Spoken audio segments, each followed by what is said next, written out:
Hello दोस्तों, इस video में हम बीकॉम सेकेंड ईयर का प्रिंसिपल ऑफ मैनेजमेंट के इम्पॉर्टेंट क्वेश्चंस जो मेरे को लगता है कि इम्पॉर्टेंट है और जो पास्ट एग्जाम में आए हुए हैं उनको सबको ध्यान में रखकर मैंने प्रिपेयर किया है।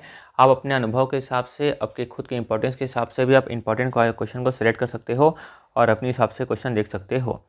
ठीक है, ये मेरे विचार में इंपॉर्टेंट क्वेश्चन था, आपके विचार में कुछ और हो सकता है। ठीक है, चलो देखते हैं अब और मैं ये भी करूँगा, एक काम करता हूँ, मैं जो यूनिट 1, 2, 3, 4, 5 है, मैं कोशिश करूँगा कि उनके जो उनको मैं आपको शॉर्ट में समझा दूँ। जैसे इसी पीडीएफ को मैं ले लूँगा और बता दूँगा कि प्रबंध मतलब क्या होता है, भारत के आर्थिक विकास में प्रबंध के महत्व को बताइए, ताकि आप जब बुक पढ़ोगे ना, बुक ऐसे लिखा है मान लो प्रबंध के विभिन्न कार्यात्मक क्षेत्रों का वर्णन कीजिए, तो बता दूंगा कि प्रबंध के कार्यात्मक क्षेत्र कौन कौन से है। मार्केटिंग में प्रबंध काम करता है, प्रोडक्शन में प्रबंध काम करता है ना। तो ऐसा मैं आपको बता दूंगा ताकि आप जब बुक पढ़े तो आपको मालूम चले कि मेरे को किस तरह से पढ़ना है, ना कि रटना है। ठीक है, मतलब थोड़ा थोड़ा उसका मतलब बताते हुए चलूँगा मैं। ठीक है, वो अगली वीडियो में कर दूंगा, नहीं तो ये वीडियो लंबा हो जाएगा। देखते अब प्रबंध की परिभाषा दीजिए। भारत के आर्थिक विकास में प्रबंध के बढ़ते महत्व को बताइए। क्वेश्चन नंबर 2 क्या लिखा हुआ है?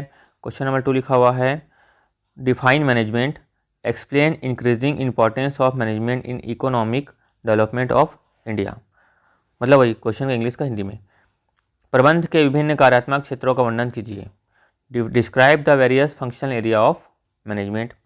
प्रबंधक की भूमिका से आप क्या समझते हैं?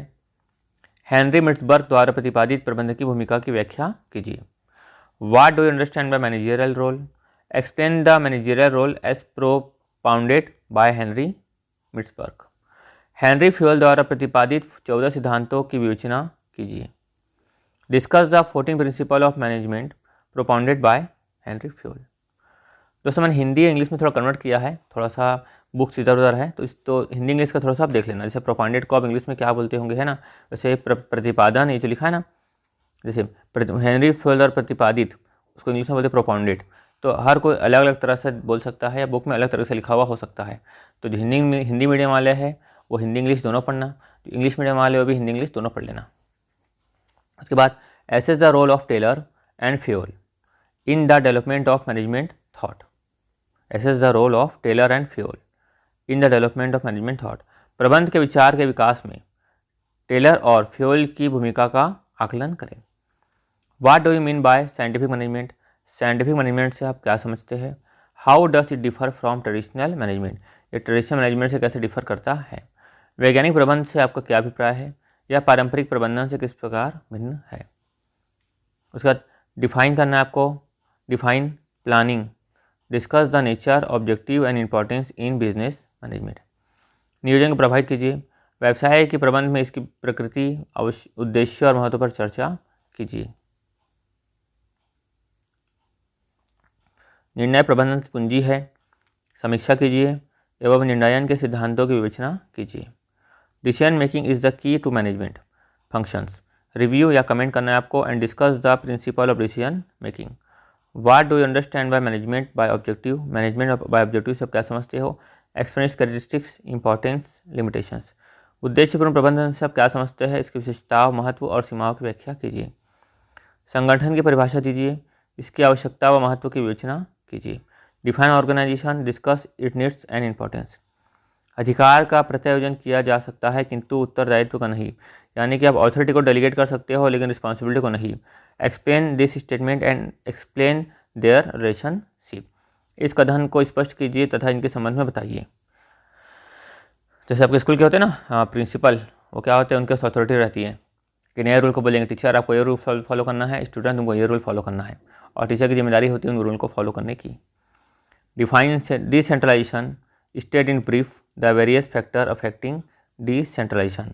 विकेंद्रीकरण को परिभाषित करें, विकेंद्रीकरण को प्रभावित करने वाले विभिन्न कारकों को संक्षेप में बताएं। What do mean by centralisation and decentralisation?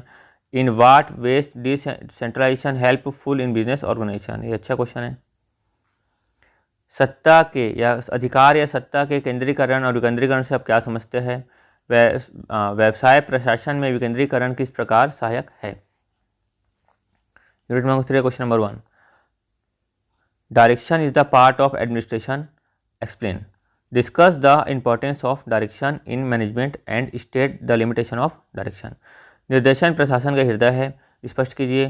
प्रबंध में निर्देशन के महत्व की विवेचना कीजिए तथा निर्देशन की सीमाएं बताइए। निर्देशन प्रशासन का हृदय है, स्पष्ट कीजिए। प्रबंध में निर्देशन के महत्व की विवेचना कीजिए तथा निर्देशन की सीमाएं बताइए। Direction is the part of administration, explain. Discuss the importance of direction in management and state the limitation of direction. Discuss the need for coordination and its importance. समन्वय की आवश्यकता एवं इसके महत्व की विवेचना कीजिए। Explain the obstacle in communication and give suitable suggestion to overcome them. संदेश वाहन की बाधाओं को स्पष्ट कीजिए तथा उन्हें दूर करने के लिए उपयुक्त सुझाव दीजिए। What is staffing interview, staffing interview क्या है।